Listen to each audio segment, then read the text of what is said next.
Bonjour lecteurs de notre chaîne YouTube et membres du forum de rcmag.com, mais aussi celui de rcmagvintage.com. Ça, c'est les deux forums de l'association. Alors, toujours sur le montage du Fighting Buggy, le buggy tout à lu. Alors, je vous conseille quand même de regarder les vidéos dans l'ordre, parce que je ne vais pas refaire toutes les explications sur cette voiture, mais voilà, pour résumer, je me fais mon petit plaisir. Il y a longtemps que je voulais me monter une voiture comme ça. Parce que quand c'était sorti à l'époque, donc c'est une voiture qui ça doit avoir 40 ans maintenant. Quand c'était sorti, je pouvais pas m'offrir ça, j'étais tout gamin. Donc là maintenant, j'ai dit allez, je vais me faire un plaisir de monter une voiture où il y a quasiment pas de plastique, c'est que de l'aluminium. Voilà, c'est juste pour le plaisir de monter ça et de vous faire la présentation. Alors je fais toutes les photos au fur et à mesure, vous retrouverez tout sur le forum de rcmag.com, mais aussi celui de rcmag vintage. Alors là, on est donc la 4e vidéo. On a monté tout le train arrière avec cet original mono-amortisseur et le petit réservoir. Et sur la précédente vidéo, je crois que je disais que ça ne devait pas être comme ça sur l'ancien modèle. Et j'ai fait des recherches. Alors, c'est hyper, avec la disparition, l'éradication des forums, des choses comme ça. Moi, je trouve que c'est triste parce qu'on perd beaucoup de documents, beaucoup de photos. Et j'ai eu beaucoup de mal à trouver des photos correctes de la voiture de l'époque. Et j'en ai quand même trouvé, c'était bien ce petit bidon qu'il y avait là. Et il y avait un amortisseur qui ressemble un peu à celui-là, mais moins moderne que celui-ci. Mais donc c'est quand même, voilà, je me suis un peu planté là-dessus, j'avais un gros doute, mais en fin de compte c'est comme ça. Et parce que j'avais pris exemple sur d'autres modèles, c'est pour ça que j'ai pris, ici vous avez un Buggy Champ, Racing Buggy, comment il l'appelle celui-là? Le Racing Buggy Champ. Alors c'est un peu spécial parce que le Buggy Champ, c'est l'ancêtre de celui-ci. Enfin bon, on a du mal à s'y retrouver. Ça aussi, c'est une reproduction qui n'existe plus depuis longtemps. J'avais oublié que j'avais ça. Je l'avais planqué pour pas que les couleurs elles passent avec les UV. Et donc j'avais présenté la version Baja, mais il existe aussi celui-là qui a été reproduit à une époque. J'avais réussi à en choper un. Et donc celui-là, je ferai le montage un jour aussi. C'est semblable, j'ai regardé la mécanique. Sauf que là, il y a deux amortisseurs, le montage des amortisseurs à l'arrière est plus classique. Voilà, c'était pour vous montrer ça. Un jour, vous risquez de voir ça en montage. Moi, je trouve que ça a une gueule d'enfer. Tous ces buggy sur base coccinelle, bon, enfin bon, c'est mon avis perso. Bientôt, j'aurai derrière moi une écurie. Alors, allez, le prochain, l'étape 11, donc c'était le montage de l'arceau à l'arrière. Alors j'ai trouvé aussi, je cherchais à quoi sert cette protection là qui est sur le pare-choc. Et en fin de compte, ça sert, je crois que l'arceau, il vient se poser comme ça. Voilà, il prend dessus aussi. Voilà, donc c'était pour ça qu'il y avait ça. Voilà. Et voilà, donc ça c'est quelque chose qui est normalement qui devait être bien protégé. C'est sûr que là c'était blindé derrière. Donc on va le monter. Vous allez voir que l'arceau, ça se monte un peu comme un échafaudage. Vous allez voir, c'est un peu le même principe. Allez, go, on attaque tout de suite cette étape 11.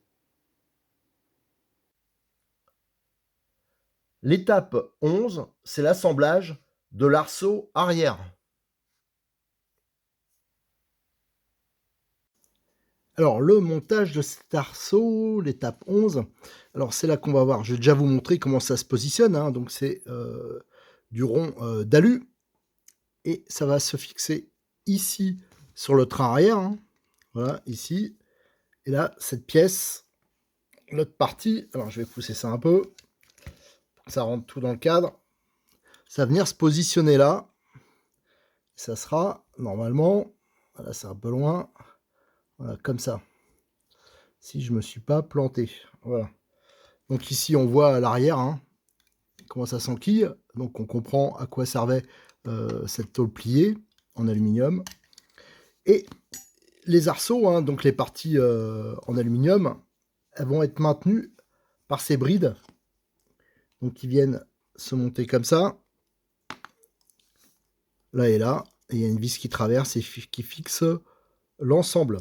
Voilà, alors pour ceux qui ont fait de la mécanique, alors, il y a les mêmes systèmes pour les échafaudages un peu, mais aussi moi qui ai travaillé sur les autobus, il y avait toutes les barres de maintien, si vous regardez dans les bus, les choses comme ça, c'est tenu par des demi-coquilles comme ça. Donc voilà, ça c'est un système qui est assez connu et qui est normalement fiable et surtout qui est démontable. Alors ça c'est pratique. Alors je vais faire l'assemblage, je vais pas le faire devant vous, hein. Vous voyez, c'est avec pareil, là c'est avec des vis 6 pans. Alors c'est pour ça, hein, si vous avez une voiture de cette époque, hein, j'aimerais bien savoir exactement la visserie qui était utilisée dessus pour voir si c'était vraiment ce type-là, hein, du 6 pans creux. Ça m'étonnerait, ça doit être du cruciforme, mais ça serait bien de pouvoir le confirmer. Et je cherche aussi du monde qui pourrait faire, si c'est des collectionneurs qui ont ce type de voiture, mais des voitures d'époque, hein, si voilà, je cherche à faire, à avoir un maximum de photos pour justement pouvoir faire le comparatif avec la version actuelle, mais aussi pour alimenter RC Mac Vintage, hein, le musée virtuel, parce que c'est vrai que ça devient de plus en plus difficile de trouver des images, des infos. Et ça serait bien de, voilà, de sauvegarder tout ça sur nos serveurs. Voilà, alors je vais faire l'assemblage de l'arceau et je reviens vous montrer le résultat. Alors, il y a une petite opération intermédiaire à faire, hein, avant de monter l'arceau. Il y a les vis sans tête ici à mettre, hein, 3 x 10. Et celles-là, il faut les monter, je pense, le frein filet qu'ils fournissent, c'est trop faible, hein. Il faut le monter avec du frein filet fort, parce qu'autrement, ça va se desserrer. Alors moi, il y en a un que je vous conseille. Moi, je vous conseille la gamme T2M, parce qu'elle est pas chère. Et il y a celui-là en référence CY62, c'est le fort, et il y a les mêmes en normal. Donc celui-là, il est efficace et pas cher. Et donc, ouais, on met les vis ici, et c'est elles qui vont permettre de maintenir, de centrer, hein, de mettre bien en place les brides. Voilà, allez, je vais monter tout ça, et après, je vais vous montrer l'arceau assemblé. Voilà, cet arceau arrière, hein, il est assemblé. Alors, vous voyez, c'est un montage qui est assez souple, hein, qui bouge, hein, c'est pas hyper bridé, ça va être pratique. Déjà, sera plus résistant au choc et va falloir l'ajuster, hein, sur le train arrière. Et on voit le système de bridage, hein, ici. Et là, vous avez la vis sans tête, hein, qui est traversante, hein, donc on imagine bien que si elle n'est pas bien fixée, elle risque de se faire la malle. C'est pour ça qu'il faut le monter avec du frein filet fort. Ensuite, on a les fixations ici et une à l'arrière, là, qui vont se mettre donc sur le train arrière. On a la visserie. Et là, ça va s'installer en fin de compte ici sur l'avant, ici. Là, vous avez les fixations et un emplacement. Voilà. Et à l'arrière, ça va se mettre comme ça. Voilà. Donc la vis, ça va être traversée. Donc il y aura 3 points de fixation. Allez, ça, je vais le monter. Et après, on va voir, hein, si je vous dirai si ça s'est bien ajusté, s'il n'y a pas de problème. Allez, l'arceau, il est monté sur la partie arrière, hein. Voilà. On a tout le train arrière monobloc, hein. Là, il n'y aura pas de châssis en dessous, hein. C'est direct la cellule. Et là, on voit que ça s'adapte parfaitement. Alors ici, bien sûr, ça va parfaitement protéger l'arrière, hein, donc l'amortisseur. C'est vrai qu'il sans ça, il serait assez exposé. L'arceau, lui, va protéger la carrosserie, tout ça, mais aussi le petit réservoir.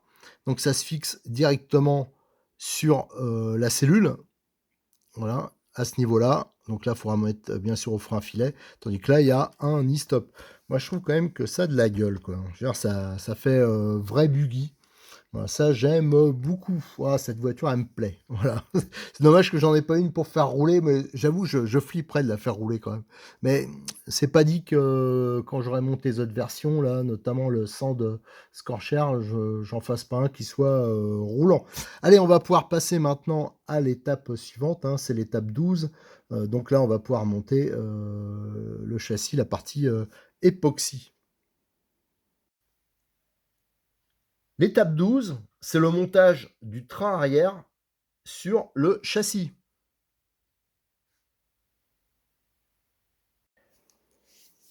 Alors pour cette étape 12, donc on va monter le châssis, hein, qui est en époxy.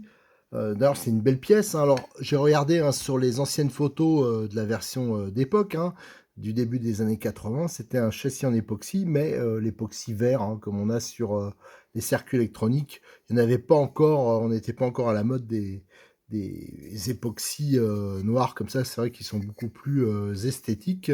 Alors là, celui-là, il est entièrement fraisé. Et on va le fixer directement sur la cellule arrière. Hein.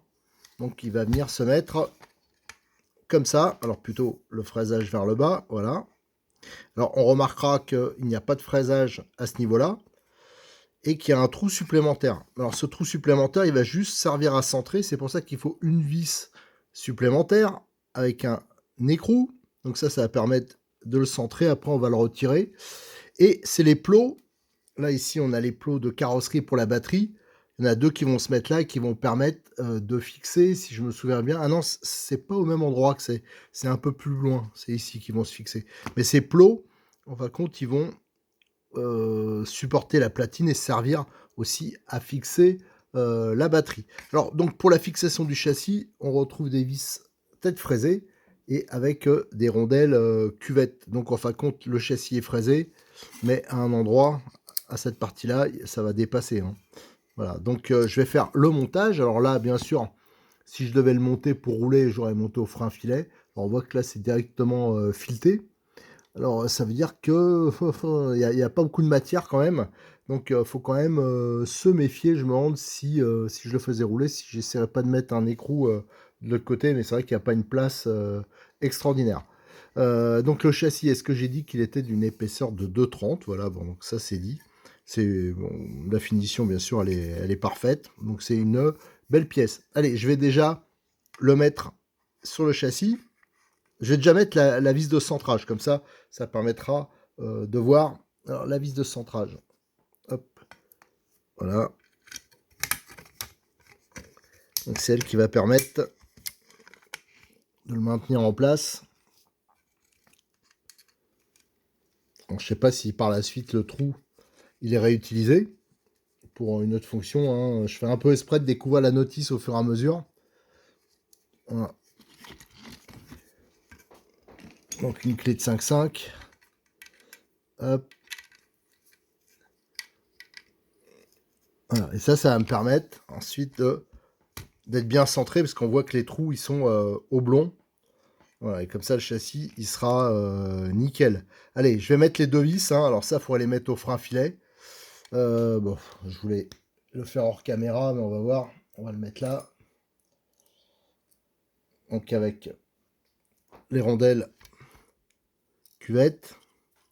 Je le rapproche, hein, je reprécise. Hein, ça, normalement, il faut le monter au frein filet. Hein, ça, c'est moi qui... Pour l'expo, j'en ai pas besoin. Et je veux que ça soit propre.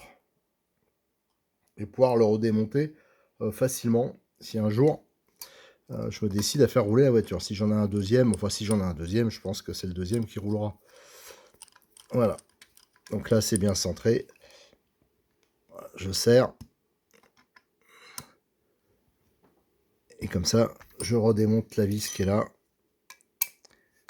Voilà, et là, c'est nickel. Voilà, pour cette partie-là, c'est bon. Ensuite, qu'est-ce qu'on a? On a les plots à mettre pour la platine. Alors, on voit qu'on a, voilà, au niveau du châssis, regardez. C'est nickel. Voilà. Et on a deux sortes de plots. Il y en a pour mettre un circlips et d'autres qui ont une gorge. Alors, ceux qui ont une gorge, ils se mettent ici, semble-t-il. Et ceux qui ont pour des clips, ils se mettent plus à l'avant. Allez, je vais les fixer, je reviens vers vous. Donc là, le châssis est monté sur le train arrière, hein, donc il y a bien les deux vis hein, de fixation. Et là, les 4 plots. Alors, sur chaque plot, il y a un petit trou. Alors, on a vu ça sur d'autres pièces aluminium, hein, qu'il y avait notamment à l'arrière. Je les ai orientés vers l'avant, il n'y avait pas vraiment d'indication. Et pour les plots, les fixations des clips, je les ai pareil orientés vers l'avant. Donc au niveau visserie, faites attention, hein, les 4 vis là, je les trouve pas terribles au niveau qualité. Mais bon, comme moi, c'est pour le championnat du monde de l'étagère, c'est pas bien important. Mais si je devais rouler, hein, j'aurais remplacé par des 4x10 inoxydables. Parce que là, franchement, quand on met la clé, on voit bien qu'on peut le foirer facilement. Si on serre fort, voilà, donc cette partie châssis, elle est assemblée. Et la prochaine étape, la partie 13, alors là, ça va être l'assemblage des amortisseurs avant. Et là, vous allez voir, ils sont un peu particuliers. Et surtout, ils sont beaucoup, beaucoup plus petits que l'arrière. Les étapes 13 et 14, c'est le montage des deux amortisseurs avant. Donc pour cette étape 13, on va monter le piston, la tige de piston, la chape, et vous allez voir, c'est un tout petit peu particulier. Alors je ne vais pas suivre exactement les indications de la notice, mais en gros, ici il faut mettre les circlips. Alors attention parce qu'ils peuvent sauter, il faut se méfier. Hop, on a un piston qui est très petit. Alors si je me rappelle bien, j'ai pris les dimensions. Attendez, je regarde. Si je me rappelle bien, c'est du 10. On va le vérifier. Alors, c'est plutôt au niveau du corps qu'on va regarder ça. Ah non, c'est plus petit que ça. C'est du 7,43. Voilà, donc je sais pas, 10, c'est peut-être l'extérieur. Ouais, 9,50. Voilà, donc on voit, c'est du petit diamètre. Et c'est en plus assez particulier. Il y a, alors c'est pas un trou qu'il y a dans le piston, c'est une encoche. Hop. Alors malgré que c'est pour le championnat du monde de l'étagère, je vais quand même mettre de l'huile dedans. Hop, ça c'est bon. En fait, attention, on a vite fait de les faire sauter, les circlips. Ensuite, qu'est-ce qu'on a? On a une bague, on met une première bague. Voilà. Là. Ah, catastrophe, c'est tombé dedans. Ouais, tiens, en même temps, ça graissera. C'est pas grave. Voilà, parce que là, c'était pas prévu. Là, on graisse bien le joint. Voilà. Avec la graisse spécifique que j'ai présentée quand j'ai monté les amortisseurs. L'amortisseur arrière, alors je rappelle, c'est la référence H009. Et il y a la même chose, là c'est parce que c'est un pot que j'ai entamé. Chez T2M, il y a une autre référence. Alors je ne me rappelle pas, tout ça c'est sur le site de Modelis 34. Il a plein de sortes de graisses et ça c'est vraiment des graisses. C'est bien indiqué pour le montage des joints. Ça les préserve. Et surtout les amortisseurs, ils ont un fonctionnement qui est plus onctueux. Ensuite, qu'est-ce qu'on a? On a le bouchon.